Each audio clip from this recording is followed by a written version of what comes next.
Hello guys, good morning. So welcome back to my YouTube channel. This is Otoboy Son. So nandito naman po tayo upang magbahagi ng konting kaalaman. So ngayon, Suzuki Integra or Ertiga ang unit natin na chine-check. So ang complaint ng may-ari ay mahina yung lamig sa loob. Pero nung chinik natin guys ay yung tubo is malamig sa labas, nagpapawis pa. So chinik natin yung system kung mayroon pang freon. So una nating ginawa ay pinunasan natin yung service valve. So kailangan yan guys punasan ninyo dahil maraming buhangin para hindi pumasok sa loob. So, check natin yung pressure ng freon kung okay pa yung pressure. So, kulang na yung na-discover natin, kulang na yung freon sa loob. So, may singaw po doon sa may service valve niya na high side. So, ngayon ay i-drain muna natin yung laman nito. So, i-drain natin, i-vacuum natin at vacuum leak test natin. So yung tubo, mainit yung buga sa loob. So kung mainit ang buga or kulang yung buga sa loob, so tatlong dahilan lang yan guys. Either barado yung filter, cabin filter, i-check ninyo. Pangalawa, baka naman ay barado yung expansion valve, palitan ninyo. Pangatlo ay baka naman low level freon na. So ngayon guys ay tapos na natin na i-drain. So kasalukuyan na tayong nag-check ng pressure nito upang ating makuha yung tamang karga, tamang pressure. So kung nakikita nyo guys, yan ay mayroon na siyang laman.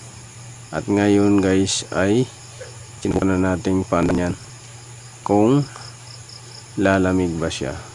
So yung vacuum leak test natin guys ay pasado naman, walang leak nung ginamitan natin yung vacuum leak test at saka pressure leak test. So okay ang pressure, okay ang system, walang leak. Ang problema lang talaga nung una ay yung service valve niya puro may singaw na, high side at low side. At pangalawa nito ay barado yung niya. So hindi natin na videohan dyan guys, basta kayo i-check nyo yung tatlo.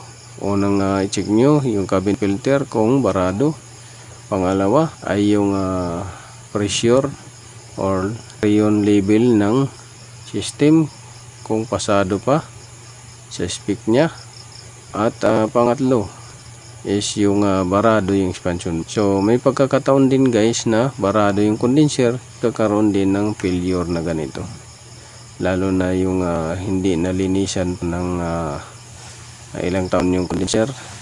So mahina siya makakatch up at saka ang activities niya ay hindi niya masunod dahil kinukulang ng hangin, barado at hindi makapalamig o condense. So yan yung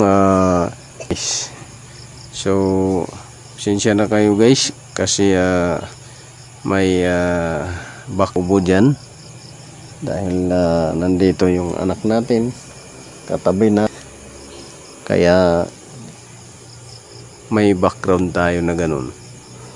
So yan lang guys ang masishare ko. So pagka malamig ang tubo, nagpapawis, check nyo unahin yung cabin filter. Pagka okay naman yung cabin filter, kung yung service valve ay may leak, so possible freon sa system. Ngayon kung okay naman yun, so basahin nyo lang yung condenser ninyo kung loob. Pagka lumalamig sa loob, barado guys yung condenser or DC, kulang sa hangin yung condenser, hindi mapalamig. So laging nag high pressure. So ganyan guys yung pagtapos ngayon guys ay minomonitor natin kung yung system ay mag high pressure at kung mag disengage at in compressor. So yun lang guys, maraming salamat sa inyong pikinig. So tandaan ninyo, cabin filter, service at konting buhos ng tubig sa condenser. So ganun ang pag-check lang kung yung mag-DIY kung barado ang system. So maraming salamat sa pakikinig, panonood.